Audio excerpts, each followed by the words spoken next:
Hello friends, home cook মঞ্জুতে আপনাদের সবাইকে অনেক অনেক স্বাগত। আজকে রেসিপিতে থাকছে কুঁদরি। তো আজকে আমি যে রেসিপিটা বানাবো কুঁদরির, আপনারা দেখতে থাকুন। ভীষণই সুস্বাদু হয় কিন্তু এই রেসিপিটি আপনারা ভাত, রুটি, লুচি, পরোটা সব কিছুর সাথেই কিন্তু খেতে পারবেন। আর এই রেসিপিটি বানানোর জন্য এখন আমি কড়াইতে সরষের তেল গরম করতে দিয়েছি। সরষের তেলের মধ্যে আমি দিয়েছি একটা শুকনো লঙ্কা, তার উপর আমি দেব কিছুটা গোটা জিরে। শুকনো লঙ্কার গোটা জিরেটা খুব ভালোভাবে ফুটে উঠলে, মানে ভাজা ভাজা হয়ে গেলে, তারপর আমি এর মধ্যে দেব এই আলু ভাজা। আমরা সাধারণত যেরকমভাবে কাটি সেই রকমভাবে কেটে রাখা আলু। তো এখানে দেখুন আলুগুলো দিয়ে দিয়েছি। এখন এই তেলের মধ্যে আলুটাকে বেশ ভালো করে একটু টাইম নিয়ে ভেজে নেব। একটু ভালো করে ভেজে নিলে রান্নার আগে, তাহলে কিন্তু যে কোনো রান্নাই কিন্তু খেতে অনেক বেশি ভালো লাগবে, একটু যদি আগে ভেজে নেওয়া যায় ভালো মতো করে। তো দেখুন আলুটাকে আমি একটু ভেজে নিচ্ছি আগে থেকে। তো কিছুক্ষণ ধরে এইভাবে নেড়ে চেড়ে আমি আলুটাকে ভেজে নেব। তো আলুটা মোটামুটি ভাবে ভাজা হয়ে যাওয়ার পর এখন আমি কুঁদরি দেখুন সরু সরু করে আলুর মতো করে লম্বা লম্বা করে সরু সরু করে কেটেছি। একটা কুঁদরিকে 4 ভাগ করে লম্বা করে কেটেছি। তো সেইভাবেই কেটে রাখা কুঁদরিটাকে আমি এখন দিয়ে দিলাম ভেজে নেওয়ার জন্য। এখন আলু আর কুঁদরি একসাথেই ভাজা হয়ে যাবে।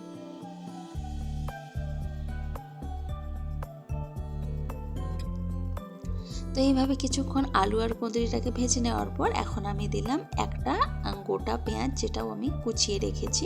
তো কোচানো পেঁয়াজটা এখন আমি দিয়ে দিলাম। তো এখন আমি একটু নাড়াচাড়া করে দিচ্ছি যাতে পেঁয়াজটাও ভাজা হয়ে যায়। পেঁয়াজটাকে একটু নাড়াচাড়া করার পর এখন আমি দেব টমেটো। এই রেসিপিটাতে একটু টমেটো দিলে খেতে বেশ ভালো লাগবে, একটা টক ভাব আসবে, খেতে অনেক বেশি টেস্টি হবে। তো দেখুন আমি কুচিয়ে রাখা টমেটো দিয়ে দিলাম। আর দেখুন ভীষণই কালারফুল লাগছে কিন্তু এখনই।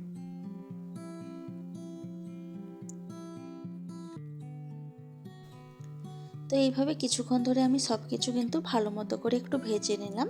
তো কিছুক্ষণ এইভাবে ভেজে নেওয়ার পর আমি এখন যেটা দেব সেটা হচ্ছে হলুদের গুঁড়ো প্রথমে দেব।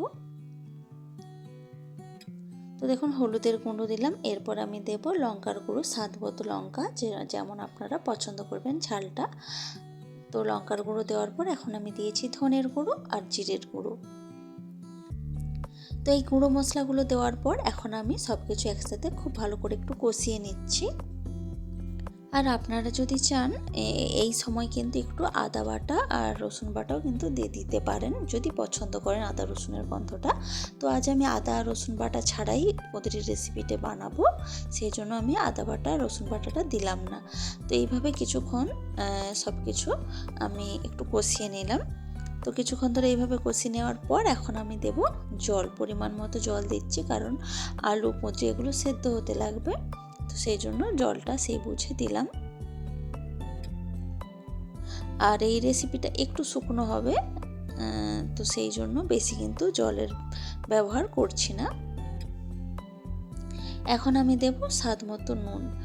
নুনটা কিন্তু এতক্ষণে আমি কোনো রকম ব্যবহার করিনি, কারণ কুঁদরি আলুগুলো যখন ভেজেছিলাম তখনও কিন্তু আমি কোনো রকম নুন দিইনি, কারণ এতে করে কুঁদরি থেকে জল বেরিয়ে চলে আসবে তাড়াতাড়ি, কিন্তু কুঁদরিটা ঠিকভাবে ভাজা হবে না, সেই জন্য আমি আগে থেকে কোনো নুন দিইনি। এখনই আমি নুনটা দিলাম জলটা দেওয়ার পর। এরপর দেখুন আমি ঢাকা দিয়ে রেখেছিলাম প্রায় 4 থেকে 5 মিনিট মতো, যেহেতু কুঁদরি আলু একদম সরু সরু করেই কাটা আছে, তো এর থেকে বেশি টাইম লাগবে না সব কিছু ভালো মতো সেদ্ধ হতে। তো দেখুন আমি ঢাকা খুলে দিয়েছি। আর একটু আমি চিনি দিচ্ছি এর মধ্যে, সামান্য পরিমাণ চিনি দিচ্ছি, তাহলে সমস্ত মশলার টেস্টটা ব্যালেন্স হবে।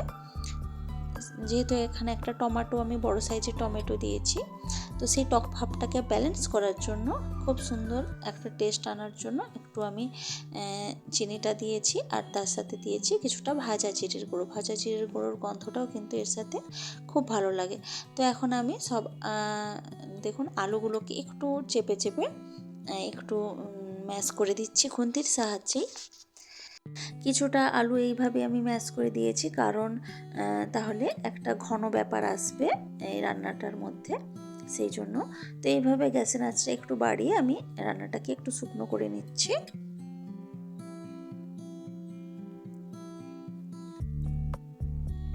তো তো এইভাবে নাড়াচাড়া করে শুকনো করে নিলেই কিন্তু আমার রান্নাটা একদমই রেডি সার্ভ করার জন্য।